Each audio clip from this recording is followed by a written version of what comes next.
ನಮಸ್ತೆ friends, welcome to our channel. ನಾವೆಲ್ಲರೂ ಚೆನ್ನಾಗಿರಬೇಕು ಅಂತ ಮನಸ್ಫೂರ್ತಿಯಾಗಿ ಆಶಿಸ್ತಾ ಈ ವಿಡಿಯೋ ಸ್ಟಾರ್ಟ್ ಮಾಡ್ತಿದ್ದೀನಿ. ಈ ವಿಡಿಯೋದಲ್ಲಿ ಟೈಲರಿಂಗ್ ರಿಲೇಟೆಡ್ ವಿಡಿಯೋಸು ನಾನು ಯಾವಾಗಲೂ ಅಪ್ಲೋಡ್ ಮಾಡ್ತಿರ್ತೀನಿ.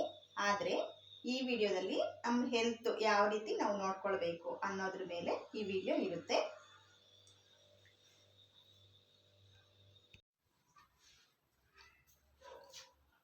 ನಮಗೆ ಮನೆಯಲ್ಲಿ ಲೇಡೀಸ್ಗೆ ಅಂದರೆ ಎಷ್ಟು ಕೆಲಸಗಳಿರುತ್ತೆ ಅಂದರೆ ನಾವು ನಮಗೋಸ್ಕರ ಟೈಮ್ ಸ್ಪೆಂಡ್ ಮಾಡ್ಕೊಳ್ಳೋಷ್ಟು ಟೈಮ್ ಇರೋದಿಲ್ಲ. ತುಂಬ ಜವಾಬ್ದಾರಿಗಳಿರುತ್ತೆ, ತುಂಬ ಕೆಲಸಗಳಿರುತ್ತೆ. ಆದ್ರೂ ಇಷ್ಟೆಲ್ಲ ಕೆಲಸ ಇದ್ರೂ ನಾವು ಸಹ ನಮ್ಮ ಆರೋಗ್ಯದ ಕಡೆ ಗಮನವನ್ನು ಕೊಡಬೇಕು. ಇಲ್ಲ ಅಂದರೆ ನಮಗೆ ಆರೋಗ್ಯ ಹದಗೆಡ್ತಾ ಹೋದರೆ ಮನೆಯಲ್ಲಿ ಎಷ್ಟೇ ಹಣ ಇರಲಿ, ದೊಡ್ಡ ಮನೆ ಇರಲಿ, ಏನಿದ್ರೂ ನಾವು ಸಂತೋಷವಾಗಿರೋದಕ್ಕೆ ಸಾಧ್ಯ ಆಗೋದಿಲ್ಲ.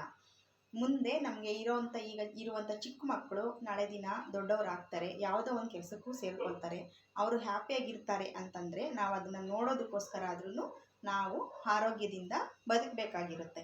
ಮತ್ತು ಅವರೆಷ್ಟೇ ದುಡ್ಡನ್ನು ಸಂಪಾದನೆ ಮಾಡ್ಕೊಂಡು ತೊಗೊಂಡು ಬಂದ್ರೂ ನಾವು ಒಂದು ಮೂಲೆಯಲ್ಲಿ ರೋಗಿಯಾಗಿ ಮಲ್ಕೊಂಡು ಕೆಮ್ಕೊಂಡು ಆ ರೀತಿ ಇದ್ದರೆ ಅವ್ರಿಗೂ ಸ್ವಲ್ಪ ಇರಿಟೇಷನ್ ಆಗುತ್ತೆ. ಮನೆಯಲ್ಲಿ ನಮಗೆ ನೆಮ್ಮದಿ ಇಲ್ಲ ಅನ್ನೋ ರೀತಿ ಆಗುತ್ತೆ ಅವರಿಗೆ. ಅದಕ್ಕೋಸ್ಕರ ನಾವು ಆ ಪರಿಸ್ಥಿತಿಗೆ ಬರಬಾರ್ದು ಅಂದರೆ ನಾವು ಮುಂಚೆಯಿಂದನೇ ಎಕ್ಸಸೈಸನ್ನು ಅಭ್ಯಾಸ ಮಾಡ್ಕೋತಾ ಹೋಗಬೇಕು. ಸ್ವಲ್ಪ ದೊಡ್ಡ ಎಕ್ಸಸೈಸ್ ಮಾಡಲಿಲ್ಲ ಅಂದ್ರೂ ಒಂದು ಚಿಕ್ಕದಾಗಿ ಎಕ್ಸಸೈಸನ್ನು ಸ್ಟಾರ್ಟ್ ಮಾಡಬೇಕು.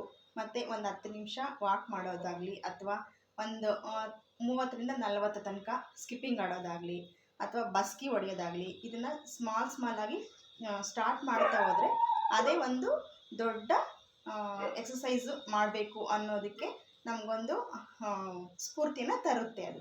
ಹಾಗಾಗಿ ಒಂದು ಒಳ್ಳೆ ಹ್ಯಾಬಿಟನ್ನು ಬೆಳೆಸ್ಕೊಳ್ತಾ ಹೋಗಬೇಕಾಗುತ್ತೆ. ಈಗಲಿಂದನೇ ನಾವು ಆರೋಗ್ಯನ ನೋಡ್ಕೊಳ್ತಾ ಹೋದರೆ ಮುಂದೆ ದೊಡ್ಡ ಕಾಯಿಲೆಗಳನ್ನ ನಾವು ತಡಿಬಹುದಾಗಿದೆ. ಮತ್ತು ನಾವು ಈಗ ತಿನ್ನೋಂಥ ಫುಡ್ಡಲ್ಲಿ ಎಷ್ಟು ನಾವು ಮನೆ ಊಟ ತಿಂತೀವಿ ಅಂದ್ರೂ ಕೆಮಿಕಲ್ಸು ನಮ್ಮ ಬಾಡಿಗೆ ಹೋಗುತ್ತೆ. ಯಾಕಂದರೆ ಗೊಬ್ಬರಗಳನ್ನು ಹಾಕಿ ಬೆಳೆಯೋ ತರಕಾರಿ ಇರ್ಬೋದು, ಅಥವಾ ನಾವು ತಿನ್ನೋಂಥ ಅಕ್ಕಿ ಪಾಲಿಷ್ ಮಾಡಿರ್ತಾರೆ. ಇದರಿಂದ ಎಲ್ಲನೂ ನಾವು ಹೆಲ್ದಿಯಾಗೇ ಊಟ ಮಾಡ್ತೀವಿ ಅಂತ ಹೇಳೋಕ್ಕಾಗಲ್ಲ. ಅದರಲ್ಲೂ ನಮಗೆ ಸ್ವಲ್ಪ ಆದ್ರೂ ಕಾಯಿಲೆಗಳು ಬರೋಕ್ಕೆ ಸ್ಟಾರ್ಟ್ ಆಗಿಬಿಡುತ್ತೆ. ಅದರಿಂದ ನಾವು ಬರೋವಂಥ ಕಾಯಿಲೆನ ಕಡಿಮೆ ಮಾಡಬೇಕು, ಅವಾಯ್ಡ್ ಮಾಡಬೇಕು. ಪೂರ್ತಿಯಾಗಿ ಬರದೆ ತಡೆಯೋದಕ್ಕೆ ನಮ್ಮ ಕೈಯಲ್ಲಿಲ್ಲ. ಅದರಿಂದ ನಾವು ಅವಾಯ್ಡ್ ಮಾಡ್ಕೋತಾ ನಾವು ಇರೋಷ್ಟು ದಿನ ಹೆಲ್ತಿಯಾಗಿ ಬದುಕಬೇಕು ಅಂತಂದರೆ ನಮಗೆ ಆರೋಗ್ಯ ತುಂಬ ಇಂಪಾರ್ಟೆಂಟ್ ಆಗಿರುತ್ತೆ. ಆರೋಗ್ಯವೇ ಭಾಗ್ಯ ಅಂತ ಗೊತ್ತಿದೆ ಎಲ್ರಿಗೂ. ಆದರೆ ಆ ಆರೋಗ್ಯನ ನಾವು ಯಾವ ರೀತಿ ಪಡ್ಕೊಳ್ಬೇಕು ಅನ್ನೋದಕ್ಕೆ ಆಲೋಚನೆ ಮಾಡಬೇಕಾಗುತ್ತೆ.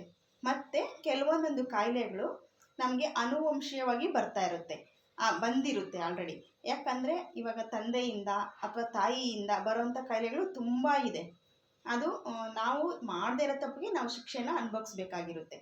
ಆದ್ದರಿಂದ ನಾವು ಕಾಯಿಲೆ ಬಂದಿದೆ ಅಂತ ಕೊರಗ್ತಾ ಕೂತ್ಕೊಳ್ಳೋ ಬದಲು ನಮ್ಮ ಕೈಯಲ್ಲಿ ಏನಾಗುತ್ತೆ ಅದನ್ನು ಮಾಡ್ತಾ ನಮ್ಮ ಕಾಯಿಲೆಗಳಿಂದ ದೂರ ಇರೋದಕ್ಕೆ ನಾವು ಟ್ರೈ ಮಾಡೋಣ. ನೋಡಿ, ನಾನು ಯಾವ ರೀತಿ ಎಕ್ಸಸೈಸ್ ಮಾಡ್ತೀನಿ ಅನ್ನೋದು ಈ ವಿಡಿಯೋದಲ್ಲಿ ತೋರಿಸ್ತಿದ್ದೀನಿ. ಇದು ನಾನು ಜಿಮ್ಮಲ್ಲಿ ಮಾಡ್ತಿರೋಂಥ ಎಕ್ಸಸೈಸು. ನಾನೀಗ ಮಾಡ್ತಾ ಇರೋವಂಥ ಎಕ್ಸಸೈಸು ಸೈಡ್ಸ್ಗೆ ಎಫೆಕ್ಟ್ ಆಗುತ್ತೆ. ಸೈಡ್ಸು ಸ್ವಲ್ಪ ನಮಗೆ ಫ್ಯಾಟ್ ಇದ್ದರೆ ಕರಗುತ್ತೆ. ಸ್ಟೀಲ್ ರಾಡ್ ಇರುತ್ತೆ, ಆ ರಾಡ್ ತಗೊಂಡು ನೋಡಿ ಆ ರೀತಿ ನಾನು ಬೆಂಡ್ ಮಾಡ್ತಿದ್ದೀನಿ.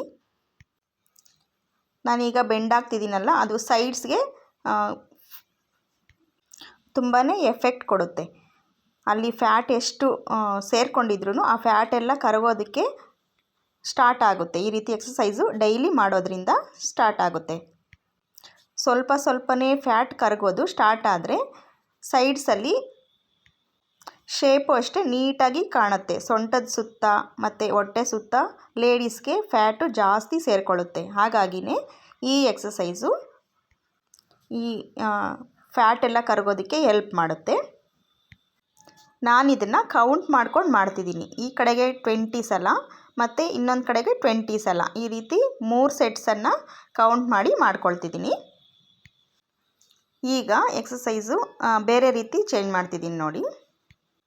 ಇದು ಅಷ್ಟೇ ಸೈಡ್ಸ್ಗೆ ಎಫೆಕ್ಟ್ ಆಗೋದು.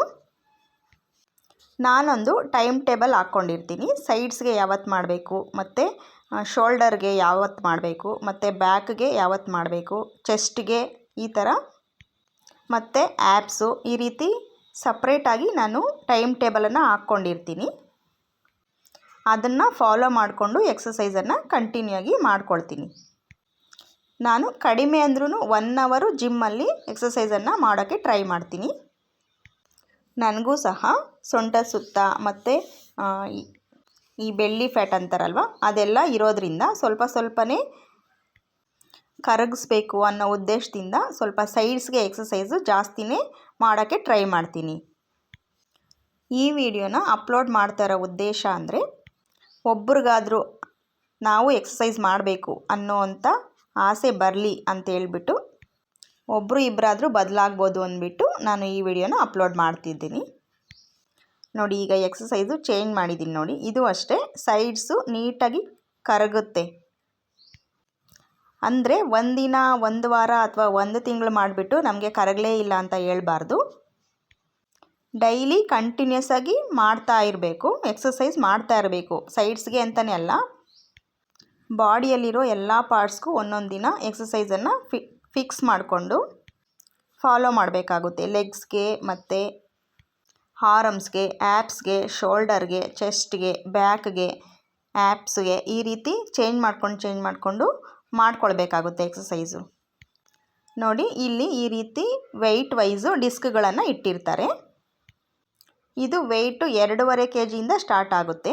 2.5 kgದು ಮತ್ತು 5 kg ಈ ರೀತಿ 10 kg, 12 kg, 15 kg ಈ ರೀತಿ 35, 40 kg, 50 kg ತನಕನೂ ಇಲ್ಲಿ ಈ ಡಿಸ್ಕ್ಗಳನ್ನು ಇಟ್ಟಿರ್ತಾರೆ. ಇದರಲ್ಲಿ ನಮಗೆ ಯಾವುದು ಸೂಟೇಬಲ್ಲು, ನಾವು ಎಷ್ಟು ವೆಯ್ಟನ್ನು ಎತ್ತೋಕ್ಕಾಗುತ್ತೆ ಅದನ್ನು ನೋಡಿಕೊಂಡು ನಾನು ನೋಡಿ 5 kg ಡಿಸ್ಕನ್ನು ತಗೊಂಡಿದ್ದೀನಿ. 2 ಕೈಯಲ್ಲೂ 5 kg ವೆಯ್ಟನ್ನು ಇಟ್ಕೊಂಡು ಬೆಂಡ್ ಆಗ್ತಿದ್ದೀನಿ ನೋಡಿ. ಮೊಣಕಾಲು ಬೆಂಡ್ ಮಾಡದೆ ಸ್ಟ್ರೈಟಾಗಿ ನಿಂತ್ಕೊಂಡು ಸೈಡ್ಗೆ ನಾವು ಬೆಂಡ್ ಹಾಕಬೇಕಾಗುತ್ತೆ. ಇದನ್ನು ಅಷ್ಟೇ ನಾನು ಕೌಂಟ್ ಮಾಡಿಕೊಂಡು ಮಾಡ್ತಿದ್ದೀನಿ. 20 3 ಸೆಟ್ಸನ್ನು ಮಾಡ್ತಿದ್ದೀನಿ. ಒಂದು ದಿನ ಒಂದು ಪಾರ್ಟ್ಸ್ಗೆ ನಾವು ಎಕ್ಸಸೈಸನ್ನು ಮಾಡಬೇಕಾಗುತ್ತೆ. ಈ ವಿಡಿಯೋದಲ್ಲಿ ಸೈಡ್ಸು ಕರಗೋದಕ್ಕೋಸ್ಕರ ನಾನು ತೋರಿಸಿರೋಂಥ ಎಕ್ಸಸೈಸು ಇದು. ನೆಕ್ಸ್ಟು ನಾನು ಮಾಡುವಂಥ ಎಕ್ಸಸೈಸ್ ವಿಡಿಯೋಸು ಮುಂದೆ ಅಪ್ಲೋಡ್ ಆಗ್ತಿರುತ್ತೆ. ನಾವು ಮಾಡುವಂಥ ಎಕ್ಸಸೈಸನ್ನು ಕನ್ಸಿಸ್ಟೆನ್ಸಿ ಮೇಂಟೈನ್ ಮಾಡಬೇಕಾಗುತ್ತೆ. ಈ ಎಕ್ಸಸೈಸಲ್ಲಿ ಕೈಯಲ್ಲಿ ವೆಯ್ಟ್ ಇರೋದ್ರಿಂದ ನಮ್ಮ ಕೈಗಳು ಸ್ಟ್ರಾಂಗ್ ಆಗಿರುತ್ತೆ. ಹಾಗೆಯೇ ನಾವು ಬೆಂಡ್ ಆಗೋದ್ರಿಂದ ಸೈಡ್ಸಲ್ಲಿರೋ ಫ್ಯಾಟೂ ಕರಗುತ್ತೆ. ಹಾಗೆಯೇ ನಾವು ಎಕ್ಸಸೈಸ್ ಮಾಡೋದ್ರ ಜೊತೆಗೆ ನಾವು ಏನು ಫುಡ್ ತಗೊಳ್ತಿದ್ದೀವಿ ಅನ್ನೋದ್ರ ಕಡೆನೂ ಸ್ವಲ್ಪ ಗಮನ ಕೊಡಬೇಕಾಗಿರುತ್ತೆ. ಆದಷ್ಟು ಹೆಲ್ತಿ ಫುಡ್ ತಗೊಳ್ಳೋದಕ್ಕೆ ಟ್ರೈ ಮಾಡಬೇಕು. ಹೊರಗಡೆ ಫುಡ್ಡನ್ನೆಲ್ಲ ಅವಾಯ್ಡ್ ಮಾಡಿಬಿಟ್ಟು ಮನೆ ಊಟ ತಗೊಳ್ಳೋದು ತುಂಬ ಇಂಪಾರ್ಟೆಂಟು. ಫ್ರೆಶ್ ವೆಜಿಟೇಬಲ್ಸು, ಫ್ರೂಟ್ಸು, ಕಾಳುಗಳು ಈ ರೀತಿ ತಗೊಳ್ಳೋದು ತುಂಬ ಮುಖ್ಯ. ಈ ವಿಡಿಯೋ ಇಷ್ಟ ಆಗಿದೆ, ಈ ವಿಡಿಯೋಗೆ ಒಂದು ಲೈಕ್ ಕೊಡಿ. ಜೈ ಶ್ರೀರಾಮ್.